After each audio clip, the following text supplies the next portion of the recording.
Morning students, मैं सुमन चतुर्वेदी आपको पंचम पाठ पंडिता रमाबाई की एक्सरसाइज कराने जा रही हूँ। तो बच्चों, लास्ट ऑनलाइन क्लास में आपने एक्सरसाइज और वर्ड मीनिंग्स पढ़े थे, तो जो एक्सरसाइज लेफ्ट रह गई थी उसे मैं आपको इस ऑनलाइन क्लास में पढ़ाने जा रही हूँ। तो देखिए, क्वेश्चन नंबर 3, प्रश्नानाम उत्तराणि लिखत, प्रश्नों के उत्तर लिखो का क्वेश्चन देखिए। रमाबाई किमर्थम आंदोलनम प्रारब्धवती, रमाबाई ने किस लिए आंदोलन प्रारंभ किया, है ना। यह किस लिए ने किसके लिए आंदोलन प्रारंभ किया, रमाबाई ने किसके लिए आंदोलन प्रारंभ किया। तो आंसर क्या होगा। तो बच्चों देखिए, इसका आंसर है, देखिए, ये स्त्रीणाम कृते वेदादीनाम शास्त्राणाम शिक्षाए आंदोलन प्रारंभति। तो कैसे लिखोगे, रमाबाई लिखा, उसके बाद में स्त्रीणा कृते वेदादीनाम शास्त्राणाम शिक्षाए आंदोलनम प्रारब्धवती, रमाबाई ने स्त्रियों के लिए वेदों और शास्त्रों की शिक्षा के लिए आंदोलन प्रारंभ किया। तो क्या पूछा गया है हमारा कि रमाबाई ने किस लिए या किसके लिए आंदोलन प्रारंभ किया। तो आंसर होगा हमारा रमाबाई स्त्रीणाम कृते, स्त्रियों के लिए वेदादीनाम शास्त्राणाम शिक्षाए आंदोलनम प्रारब्धवती। तो समझ में आया बेटा आंसर का क्वेश्चन का। नेक्स्ट देखिए, सेकंड क्वेश्चन देखिए, खा वाला क्वेश्चन। निस्साया स्त्रिया आश्रमे किम किम लवन्ते स्म। निस्साया मीन्स मैंने बताया था बेसहारा स्त्रियां आश्रम में क्या क्या प्राप्त करती थी। जो बेसहारा स्त्रियां थी आश्रम में क्या क्या प्राप्त करती थी। तो कैसे लिखोगे, निस्सहाय स्त्रियां आश्रमे, फिर यहाँ से आएगा बेटा तत्र स्त्रियां, तो ये लिख रहे हैं निस्सहाय स्त्रियां तत्र मुद्रण टंकण काष्ठकला आदिनांच प्रशिक्षणमपि लभन्ते स्मः। तो निस्सहाय स्त्रियां वहाँ छपाई, टाइपिंग, लकड़ी की कला की शिक्षा प्राप्त करती थी। तो खा क्वेश्चन का आंसर समझ में आया। तो बच्चों, खा में पूछा गया है निस्सहाय स्त्रियां आश्रम में क्या क्या प्राप्त करती थी। तो कैसे लिखोगे आंसर, यहाँ से क्वेश्चन में से आंसर लिया, निस्सहाय स्त्रियां तत्र, फिर क्या आएगा, तत्र स्त्रियां मुद्रण टंकण काष्ठकला आदिनच प्रशिक्षणमपि लभन्ते स्मः। तो ये हमारा ख क्वेश्चन का आंसर हुआ है। ग देखिए, कस्मिन् विषये रमाबाई महोदया योगदानम अस्ति, किस विषय में, है ना। कस्मिन् मीन्स किस विषय में रमाबाई महोदय ने का योगदान है, किस विषय में रमाबाई महोदय का योगदान है। तो देखिए समाज सेवाया। तो क्या लिखोगे आंसर में, समाज सेवाया अतिरिक्तम लेखन क्षेत्रे अपि तस्या महत्वपूर्ण अवदानम अस्ति। समाज सेवा के अतिरिक्त लेखन क्षेत्र में भी उनका, यानी कि रमाबाई का महत्वपूर्ण अवदान में योगदान है। तो क्वेश्चन पूछा है, कस्मिन् विषये रमाबाई महोदय योगदानम अस्ति, रमाबाई महोदया समाज सेवाया अतिरिक्तम लेखन क्षेत्रे अपि तस्याः महत्वपूर्ण अवदानम अस्ति। तो ये आपका ग क्वेश्चन का आंसर हुआ। नेक्स्ट देखिए, केन रचना द्वेन रमाबाई प्रशस्तता वर्तते। किन दो रचनाएं, है ना, कौन सी दो रचनाएं हैं रमाबाई प्रशस्तता वर्तते, जिसमें रमाबाई को क्या बनाया है। रमाबाई की कौन सी दो रचनाएं हैं जिसमें उन्हें प्रसिद्ध हैं। रमाबाई की कौन सी दो रचनाएं हैं जो प्रसिद्ध हैं। तो कैसे लिखोगे, कौन सी है दो रचना, स्त्री धर्म नीति हाई कास्ट हिंदू विमेन इति तस्या प्रसिद्धम रचना द्वयम। स्त्री धर्म नीति हाई कास्ट हिंदू विमेन, इस प्रकार उनकी प्रसिद्ध दो रचनाएं हैं। तो क्लीन रचनाद्वयं रमाबाई प्रशस्ता वर्तते। तो कैसे लिखोगे? स्त्री धर्म नीति हाई कास्ट हिंदू विमेन इति तस्याः प्रसिद्धम रचनाद्वयं वर्तते। तो कौन सी दो रचनाएं थी? एक तो थी स्त्री धर्म नीति और दूसरी क्या थी? High cast women. इस प्रकार दो प्रसिद्ध रचनाएं थी। तो समझ में आया बच्चों ये चारों क्वेश्चंस? तो प्रश्नों के उत्तर सही ढंग से लिखना है, नीटली लिखना है। पहले क्वेश्चन लिखना, फिर उसका नीटली आंसर देना है। तो रिपीट कर देती हूँ। रमाबाई के प्रथम आंदोलन प्रारंभ थी। रमाबाई ने किसके लिए आंदोलन प्रारंभ किया? रमाबाई स्त्रीणाम कृते वेदादीनां शास्त्राणां शिक्षाए आंदोलन प्रारंभवती।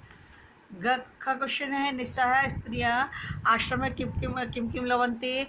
निस्सहाय स्त्रियां आश्रम में क्या क्या प्राप्त करती थी? निस्सहाय स्त्रियां तत्र मुद्रण टंकन काष्ठकलादीना च प्रशिक्षणमपि लवन्ते स्म। नेक्स्ट क्वेश्चन है, कस्मिन् विषये रमाबाई महोदया योगदानम अस्ति। किस विषय में रमाबाई महोदय का योगदान है? तो क्या आएगा? रमाबाई महोदय समाज सेवा अतिरिक्तं लेखन क्षेत्रे अपि तस्याः महत्वपूर्ण अवदानम् अस्ति। कीन रचनाद्वयं रमाबाई प्रशंसा वर्तते।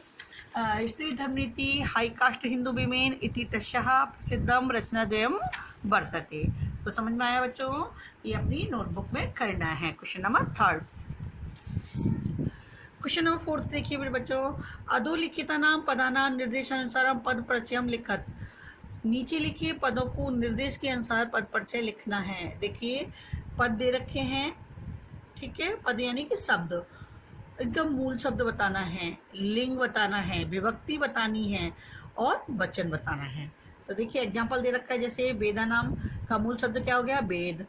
लिंग कौन सा हो गया? पुल्लिंग। विभक्ति कौन सी होगी? षष्ठी। वचनम किस वचन क्या हो गया? बहुवचनम। ऐसे ही पिता का मूल शब्द क्या होता है? पितृ। कौन सा होता है? पितृ। लिंग कौन सा हो गया? पुल्लिंग है, ठीक है। विभक्ति कौन सी है? प्रथमा है। और वचन कौन सा है? एक वचन। ओके बेटा, एक वचनम। शिक्षाए, तो ये शब्द रूप लर्न होंगे तो आराम से कर लोगे। तो शिक्षा का मूल शब्द क्या है? शिक्षा। और शिक्षा क्या है? हमारे आ की जहाँ मात्रा लग जाती है वो कौन सा हो जाता है? स्त्रीलिंग में हो जाता है। तो कौन सा हो गया? ये लिंग कौन सा हो गया? स्त्रीलिंग। विभक्ति कौन सी है हमारे? चतुर्थी विभक्ति। किसकी तरह से चलेंगे? इसकी लता की तरह से, बालिका की तरह से। तो विभक्ति कौन सी होगी? चतुर्थी विभक्ति। और वचन कौन सा हो गया? एक वचनम। वचन कौन सा हो गया? एक वचनम। नेक्स्ट है कन्या। कन्या के मूल शब्द क्या होगा? कन्या, ठीक है। और लिंग कौन सा हो गया? स्त्रीलिंग। वचन को विभक्ति कौन सी होगी? प्रथमा विभक्ति। और वचन कौन सा हो गया? बहुवचन। ये भी बालिका की तरह से ही चलता है। तो कैसे चलेंगे? बालिका, बालिके, बालिकाः। तो कन्या, कन्ये, कन्याः। नारी नाम की मूल शब्द क्या हो गया? नारी। और ये कौन सी लिंग हो गया? स्त्रीलिंग हो गया। और कौन सी विभक्ति होगी? षष्ठी विभक्ति। और कौन सा हो गया? बहुवचनम। कौन सा हो गया? बहुवचनम। मनोरमया का मूल शब्द क्या हो गया? मनोरमा। और लिंग कौन सा हो गया? स्त्रीलिंग। और कौन सी विभक्ति हो गई हमारा? विभक्ति कौन सी होगी? तृतीय विभक्ति। और वचन कौन सा हो गया? एक वचनम। ये भी हमारा लता की तरह से ही चलेगा। समझ में आया बच्चों? ये हमको शब्द रूप आपको लिखने हैं। नीचे दिए गए निर्देश के अनुसार हमें मूल शब्द बताना है, लिंग बतानी है, विभक्ति बतानी है और वचन बताना है। नेक्स्ट देखिए क्वेश्चन नंबर 5। अधोलिखितानां धातूनां लकारम पुरुषम वचनम च लिखत। नीचे लिखे धातु, लकार और पुरुष और वचन बताने हैं। इसमें क्या बताने हैं हमको? लकार बताने हैं, धातु बताने हैं, पुरुष और वचन बताने हैं। ऊपर तो हमने शब्द रूप पढ़े थे, नीचे हम क्या कर रहे हैं? धातु का। अब देखिए एग्जाम्पल दे रखा है आसित। आसित की मूल धातु क्या है? अस। और लकार कौन सा हो गया? लंग लकार, यानी कि भूतकाल। पुरुष कौन सा हो गया? प्रथम पुरुष। और वचन कौन सा हो गया? एक वचनम। ऐसे ही कुर्वंती का धातु क्या हो गया? क्र। कौन सा हो गया धातु? क्र। क्रमिस करना। ऋषि ऋषि की मात्रा नीचे आ जाती है। कौन सा धातु हो गया? लटलकार। लकार कौन सा हो गया? लटलकार। पुरुष कौन सा हो गया? प्रथम पुरुष।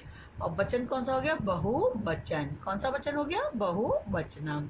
तो ये पढ़ती पढ़ता है पठंती, ऐसे चलता है ना, कुर्वंती। आगच्छत, आगच्छत मीन्स होता है आना, तो मूल शब्द क्या हो गया आगम, क्या हो गया आगम।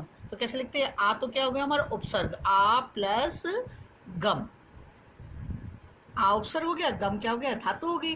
ठीक है, अब ये किस में आता है हमारे लंग लकार, और पुरुष कौन सा हो गया प्रथम पुरुष, वचन कौन सा हो गया एक वचनम। तो कैसे चलते हैं हमारे लंग लकार में, ए पठत ए पठताम ए पठन, तो ऐसे आगच्छत आगस्ताम आगच्छन, तो ये क्या है प्रथम पुरुष एक वचन। अगर धातु लर्न होंगे तो इजीली कर लोगे।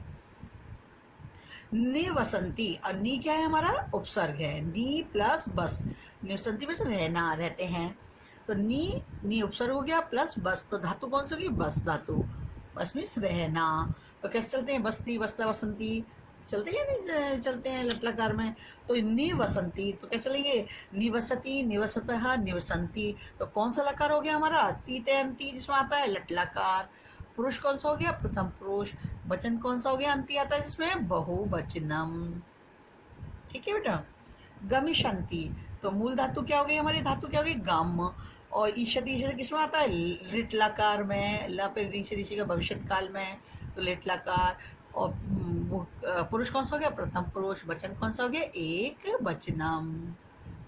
तो आपको ध्यान रखना है लिटलाकार में ईशति ईशत ईशंती चलता है, तो ये गमिशति है ना, तो प्रथम पुरुष एक वचन और लिटलाकार और गम धातु, तो गम मीन्स क्या आता है जाना। अकरोत, अब ध्यान रखिए बच्चों कि किस धातु के मतलब क्रिया के आगे अ जोड़ देते हैं, तो किस में जोड़ते हैं हम लंगलाकार में जोड़ते हैं, तो ये तो धातु तो कौन सा हो गया हमारा लंगलाकार हो गया, और मूल शब्द सॉरी लकार कौन सा हो गया लंगलाकार हो गया, यानी कि भूतकाल हो गया। और मूल शब्द क्या देख क्र धातु किसमें आई थी, इसमें आई थी ना क्र, तो क्र मीन्स करना, तो अकरोत अकरताम अकुर्वन, ऐसे चलते हैं। वचन कौन सा हो गया हमारा प्रथम पुरुष, और सॉरी पुरुष कौन सा हो गया प्रथम पुरुष, और वचन कौन सा हो गया एक वचनम। ठीक है, तो ये तो हमारे शब्द रूप का हो गया, ये हमारे धातु रूप का क्वेश्चन हो गया। ये दोनों क्वेश्चंस आपको इसमें करने हैं बुक में ही करने हैं, किसमें करने हैं बुक में। ठीक है बच्चों, और ये वाला क्वेश्चन आपको थर्ड वाला क्वेश्चन नोटबुक में करना है। ओके, नेक्स्ट देखिए, अधोलिखितानि वाक्यानि घटनाक्रम अनुसारम लिखत। तो हमने ये जो घटना दे रखी है, जो हमने चैप्टर पढ़ा था उसी की घटनाएं दे रखी हैं, उसके उन्हीं के बारे में सेंटेंस दे रखे हैं। तो आपको सेंटेंस अरेंज करने हैं, उल्टे सीधे दे रखे हैं कि पहले क्या हुआ था उसके बाद क्या हुआ था, तो इस प्रकार हमें अरेंज करते। तो उसके लिए हम क्या करते हैं, पहले सारे सेंटेंस को पढ़ना पड़ता है।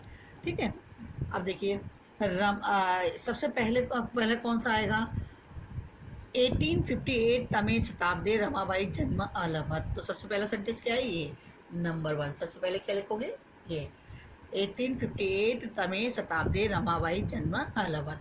सेकंड क्या आएगा हमारा, सा स्वमातु संस्कृत शिक्षायां प्राप्तवती। ठीक है, अरेंज करना ना, तो ये आएगा अच्छा वाला। थर्ड कौन सा आएगा, रमाबाई महोदया विपिन बिहारी दासेन सह विवाह अभवत।